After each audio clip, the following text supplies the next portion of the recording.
Custard milk. இப்போ 1/2 litre பால் எடுத்துக்கணும். கொஞ்சோண்டு பாலில் கஸ்டர்டை கலக்கி வச்சுக்கணும்.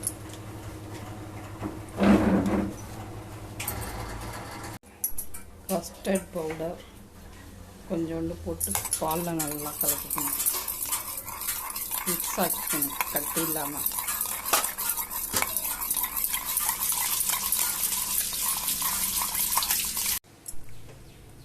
அரை லிட்டர் பால் ஊற்றணும். 1/2 லிட்டர் பால் ஊற்றி நல்லா காய்ச்சணும். அதில் கொஞ்சம் ஜீனி போட்டுக்கணும்.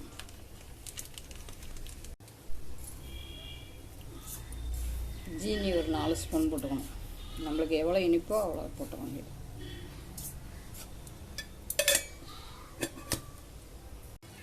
பால் காஞ்சோன்னே இந்த கலந்து வச்ச பாலையும் கஸ்டர்ட் மில்க்கையும் கஸ்டர்ட் பவுடரையும் கலந்து இதில் ஊற்றணும். ஊற்றி நல்லா கிண்டணும். கஸ்டர்ட் மில்க் தயார். இது ஆற வச்சு ஃப்ரிட்ஜுக்குள்ளே வச்சு நம்மளுக்கு தேவையான பழங்களை போட்டுக்கலாம். முந்திரி பாதாம் போட்டுக்கலாம். செம்ம கூலிங்காக இருக்கும் இந்த வெயில் டயத்துக்கு. நல்லா காய்ச்சாச்சு. இதை ஆற விட்டு ஃப்ரிட்ஜுக்குள்ளே வச்சிடணும். பால் கொஞ்சம் ஆறிடுச்சு. இப்போ முந்திரி கொஞ்சோண்டு இருந்தது, நறுக்கி வச்சுருக்கேன். இதில் போடுறேன். போட்டு இது ஃப்ரீசரில் கொஞ்சம் நேரம் வைக்கணும். கூலிங் வேணுன்னா கூலிங் வச்சு குடிங்க, இல்லை இப்படியே சும்மா குடிக்கலாம். இதில் பழங்கள் நிறையா போட்டால் நல்லது.